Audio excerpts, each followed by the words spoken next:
Welcome to another episode. Forgive the hair. It's cold. I've been wearing a hat. Anyway, Hobby Lobby, we may have a problem.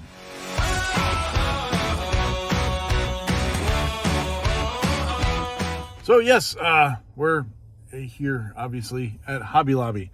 And a few weeks ago, about 6 weeks ago or so, I did a video on the Hobby Lobby 3D printing filament. And since I did that video, they've been out. I haven't been here in about 2 weeks now, though, but they were out for at least the past month and a half. So we're going to go inside and see if they have any. Let's find out.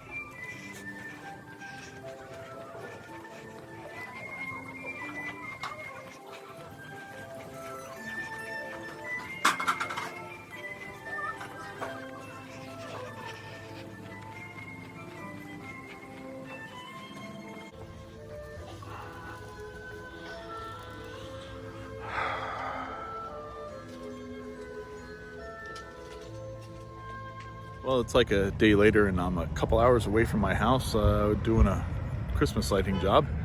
And what do we have behind me? Let's go find out if there's any better luck here. Well, again, nada. And this video sponsor is PCB. I'm just kidding. It's really brought to you by your mom. Well, I'm up here on this roof waiting for the sun to clear out this frost because that roof is really slick, and so I can fix these people's lights. Anyway, I figured while I was waiting I'd tell you about the Ranger CNC Christmas Challenge. So the Ranger CNC Christmas Challenge, what it is, it's going on right now, and it's the 9th annual challenge, I believe, 9th or 10th maybe, it could be, that we've done here. So what you do is you're going to create a Christmas themed project, and it just has to have some sort of illumination, and it needs to be an original project. You're giving out some cool gift cards. Klondike.com is helping out with some of the prize money as well. So thanks to Sean over there. If you need any T-Track stuff for your trains, he's the guy to go see. Also, if we have enough entrants, there's a CNC that's up for grabs. And Cody from Cadence Manufacturing and Design has also given us a $100 gift card to give out to the top prize winner. So pretty awesome. Thanks to those guys.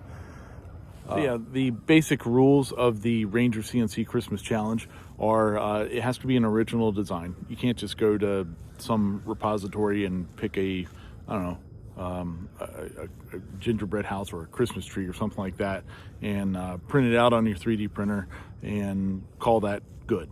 No, if you design your own gingerbread house or a Christmas tree or whatever you want to do, that's great, perfect. And it's gotta be an original design. You can submit it anytime between now and Christmas Eve at 11:59 Eastern Standard Time.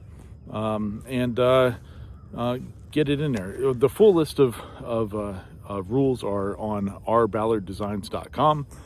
Just pull it up and go from there. It's a fun challenge that we do each year. So be fun for you to participate. Thanks.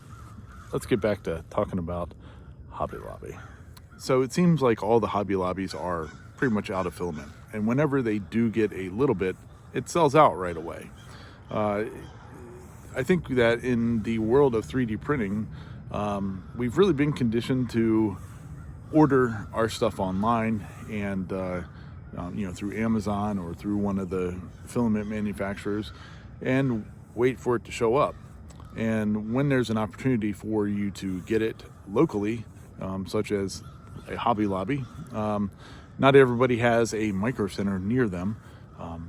The closest one to me is like an hour and 20 minutes away, probably about an hour away, because I'm about an hour and a half away from my house now, and it's about halfway back to my house, somewhere in there. I don't know.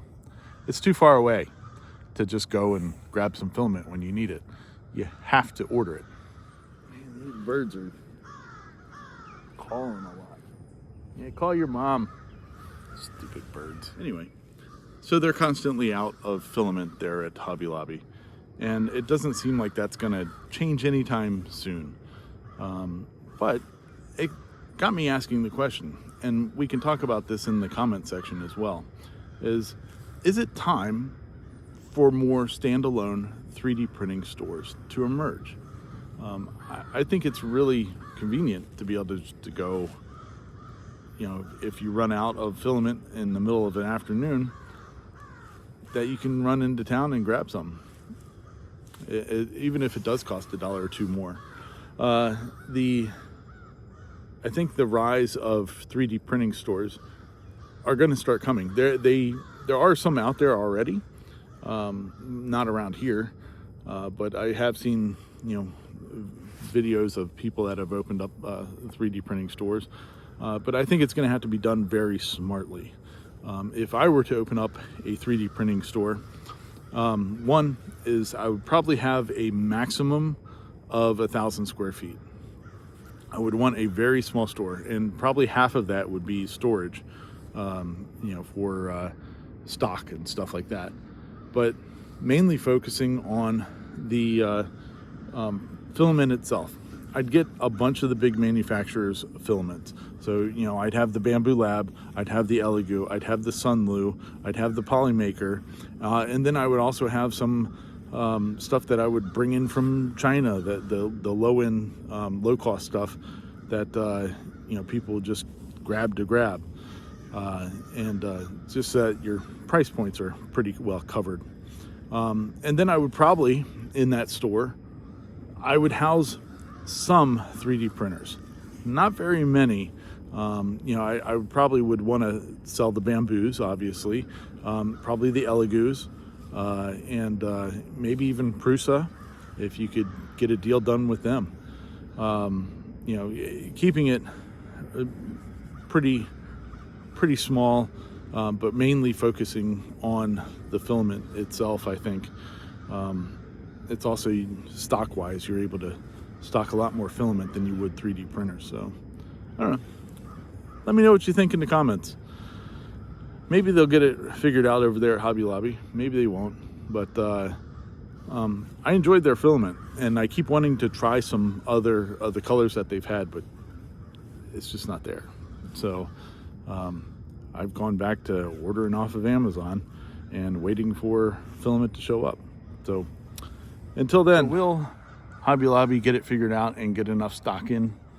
It's not looking likely at this point that they will grow that area, but I think they've also seen that it sells out really quick, so hopefully they will increase their stature in 3D printing supplies and such. But we'll see.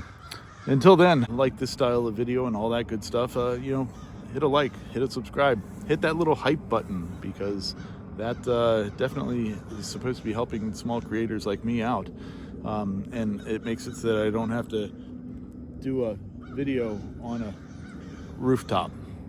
So, yeah, this sun is killing me today. Like, it needs to warm up a little bit to get this stuff off the roof so I can get down.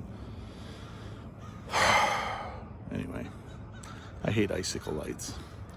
Hate them with a passion. If you know, you know.